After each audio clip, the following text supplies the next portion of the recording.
तो ये जो चैप्टर है आप लोगों का फ्रॉम ट्रेड टू टेरिटरी, मतलब कंपनी स्टैब्लिश पावर, इसका मेन मीनिंग ये है कि व्यापार से लोगों ब्रिटिश कंपनी ने क्या किया कि शासन कैसे स्टार्ट किया, हम आज उसके बारे में पढ़ेंगे।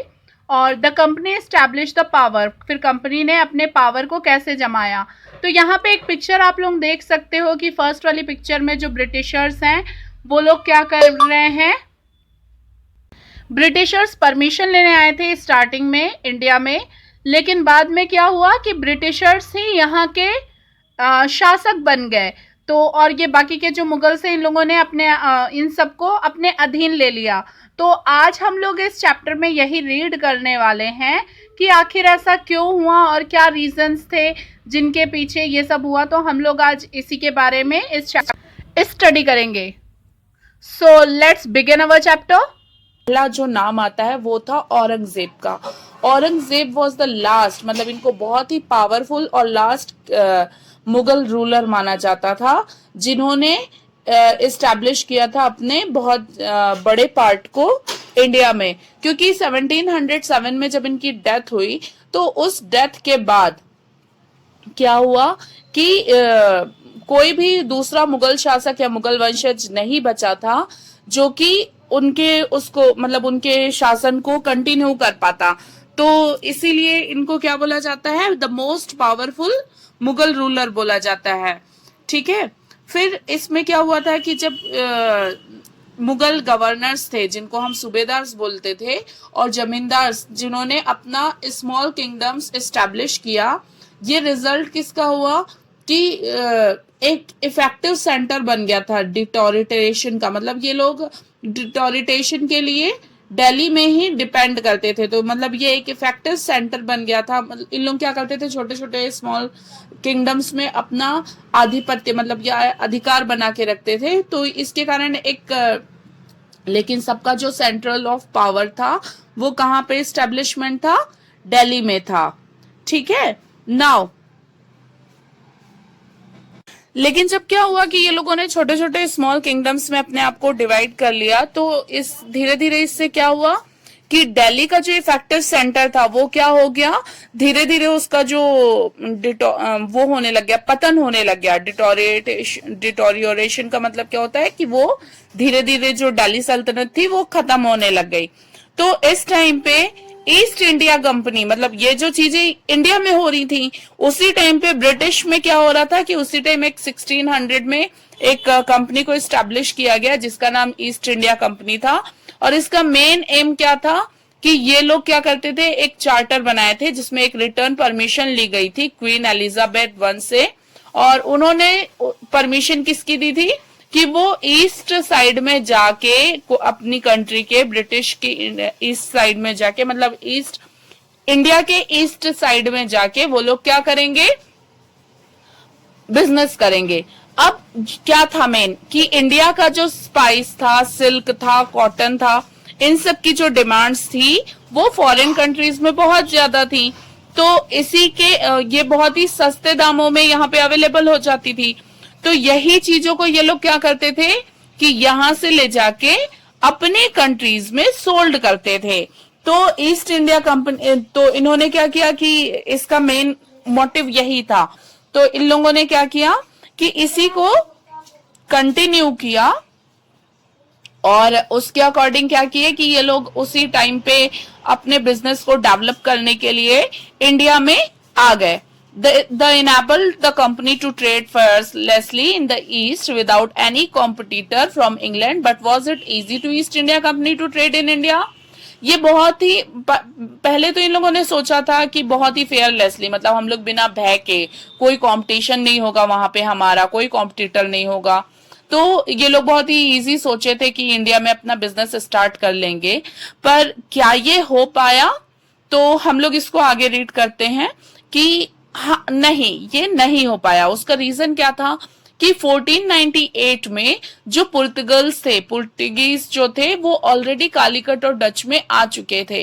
और 1595 में फिर फ्रेंच भी आ गए, और फ्रेंच आ गए जो पौंडीचेरी में 1664 में आए थे।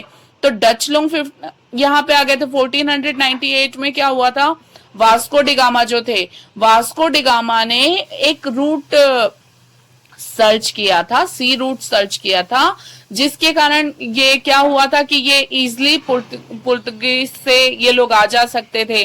तो ये 1498 में इन्होंने रूट सर्च किया था और 1595 से पुलिकट में ये लोग आना चालू कर दिए थे, पुलिकट और कालीकट में।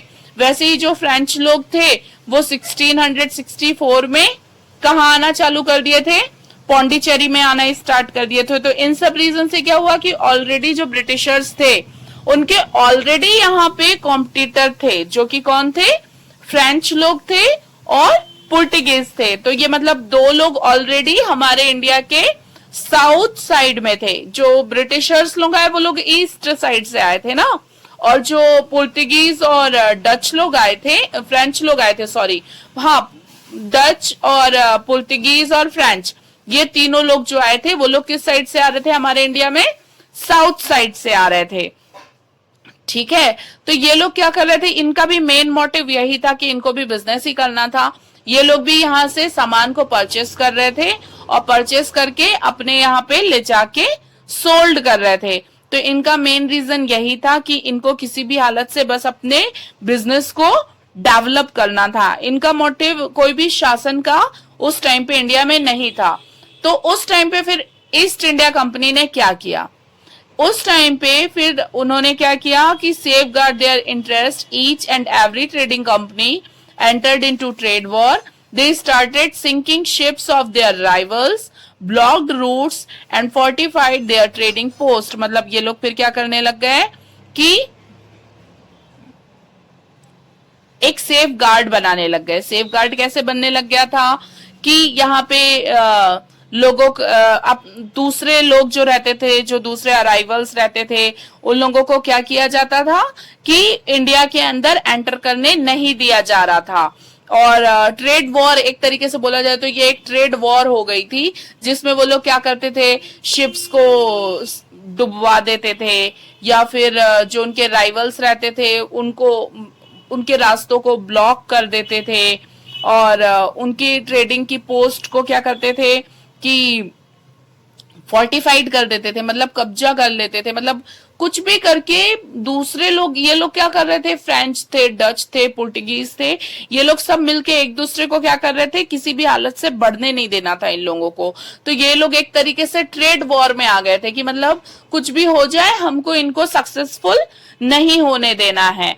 तो यही सब चीजें उस टाइम पे हो रही थी और इसके रीजन से क्या हुआ कि इस टाइम पे जो ये चीजें होने लग गई, तो ये सब क्या हुआ कि हमारे इंडिया में धीरे धीरे ये चीजें इफेक्ट करने लगी। अब ये इफेक्ट कैसे कर रही थी, क्योंकि जो बाकी के लोग थे वो लोग तो सिर्फ क्या करने आए थे कि सिर्फ, अब ये जो क्या हुआ कि जो ये वॉर स्टार्ट हुआ, तो इस वॉर से क्या हुआ, जैसे आप लोग इस पिक्चर में देख सकते हो, ये लोगों ने क्या करने लगा, ये जो यूरोपियन कंट्रीज थी, डच, पुर्तगीज, ये सारी यूरोपियन कंट्रीज थी और ये जो थे ये ब्रिटिशर्स थे। तो इन लोगों ने क्या किया, अपनी एक सेना बना ली। अब अपनी एक सेना बना के ये लोग क्या करते थे, इस तरीके से देखो जैसे इस पिक्चर में दिखा रहे हैं कि ऐसे सिंक कर देते थे, खराब कर देते थे लोगों की बोट को, ताकि वो सामान इनके पास ना मिल पाए, ना इनको पहुंच पाए।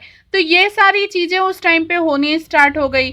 अब ये सब के कारण क्या होने लग गया कि उस टाइम के जो किंग्स थे, अब क्या कोई भी किंग हो, लोगों ने तो परमिशन सिर्फ बिजनेस की दी थी, लेकिन ये लोग क्या कर रहे थे, एक वॉर पे उतर आए थे। तो ये चीजें क्या करने लग गई थी, बहुत ज्यादा इफेक्ट करने लग गई थी उस टाइम के किंग्स को। तो उसके रीजन से क्या हुआ, अब जो ब्रिटिश कंपनी थी, जो ईस्ट इंडिया कंपनी थी, उसने क्या किया, और भी चीजों को ऑक्यूपाइड करना स्टार्ट कर दिया। तो इससे क्या हुआ कि सिर्फ यूरोपियन कंट्रीज को या इनके अराइवल्स को प्रॉब्लम नहीं हो रही थी, ब्रिटिशर्स को, अब किंग्स को भी प्रॉब्लम होने लग गई थी, क्योंकि ये लोगों ने तो सिर्फ बिजनेस को सेटअप करने के लिए, प्लानिंग के लिए ये लोग दिया थे ताकि इनका बिजनेस चल सके, मतलब इनकी जो सिल्क और कॉटन की डिमांड्स है वो बढ़ सके। लेकिन इन लोग सिल्क और कॉटन के वे में क्या कर रहे थे कि पूरी कंट्री पे धीरे धीरे अपना शासन चला रहे थे। तो इसलिए ये भी एक प्रॉब्लम स्टार्ट हो गई। यहाँ फैक्ट्री का सेटअप लगाया जो कि हुगली रिवर के बिसाइड्स में था, जो कि वेस्ट बंगाल में पड़ता था। अब इसके बाद इन्होंने क्या किया, कंपनी ने उसके बाद अपने ऑफिसेस और वेयर हाउसेस बनाने स्टार्ट कर दिए, क्योंकि अब ये लोग जब बिजनेस कर रहे थे तो इनको गोदाम चाहिए था अपने सामान को रखने के लिए, तो उन लोगों ने वहीं पे बैंक के रिवर के आसपास में क्या किया कि वेयर हाउसेस बनाने स्टार्ट कर दिए। अब जब बिजनेस ये लोग कर रहे थे तो इनको अब वेयर हाउस के साथ साथ इनको ऑफिस भी चाहिए था, क्योंकि यदि ये लोग बिजनेस कर रहे हैं तो इनको एक परमानेंट कोई पर्सन बैठने के लिए भी चाहिए, तो इन लोगों ने अपना ऑफिस भी स्टार्ट कर दिया। और बाय 1696 में क्या भी स्टार्ट हो गया, बाय बिल्गेन building a fort around the settlement, और उन्होंने क्या किया वहीं के बंगाल वाले एरिया में इन लोगों ने एक अपना फोर्ट भी बना लिया 1696 में। मतलब ये लोग क्या कर रहे थे, अब धीरे धीरे सिर्फ ऐसा नहीं है कि बिजनेस कर रहे थे, ये लोग क्या कर रहे थे धीरे धीरे बंगाल साइड से अपने आप को उसमें बंगाल साइड को अपने अधीन करते जा रहे थे, और वहां पे एक इंटरप्शन कर रहे थे, एक तरीके से उसको उस एरिया पे अपना शासन जमा रहे थे। So derived office and got diwani of 3 villages including Kalikata now called as Kolkata. तो उस टाइम पे एक ऑफिसर्स भी, इन लोग डिराइव्ड ऑफिसर्स भी बन गए थे। उसका मतलब ये होता था कि उस टाइम पे जो दीवानी होती थी, मतलब जो रेवेन्यू ये लोग कलेक्ट करते थे फार्मिंग से, और अपने रेवेन्यू को कलेक्ट, मतलब उस टाइम पे रेवेन्यू बहुत ही इम्पोर्टेंट सोर्सेस था इनकम का। तो इन लोगों को 3 विलेजेस के क्या मिल गए थे, दीवानी मिल गई थी। उस दीवानी के रिगार्डिंग वो लोग क्या कर सकते थे कि वहां पे जाके टैक्सेस और रेवेन्यू को कलेक्ट कर सकते थे। तो धीरे धीरे लगा इन्होंने अपना शासन को वहां पे बनाना चालू कर दिया। और ये जो क्या था, ये वाला जो एरिया था, ये तो ये इन लोगों ने क्या किया था कि यहाँ पे धीरे धीरे इन लोगों ने उन 3 विलेजेस में क्या किया, अपना टैक्स वसूल करना स्टार्ट कर दिया। अब टैक्स वसूल इन्होंने जब स्टार्ट किया तो ये कौन सा एरिया था, कालीकट वाला एरिया था, जिसको हम इन प्रेजेंट कोलकाता के नाम से जानते हैं। तो स्टूडेंट्स, आज के लिए मैं आपका स्टॉप यहीं पे करती हूँ। आई थिंक आप लोगों को अच्छे से समझ आया होगा। आज मैंने आप लोगों को थोड़ा नए तरीके से इम्पोर्टेंट टॉपिक्स को ही लेकर पढ़ाना स्टार्ट किया और हिस्ट्री के मेन टॉपिक्स ही आपको एक्सप्लेन किए हैं। So I think you all will understand this now. So enjoy your classes. Have a beautiful day.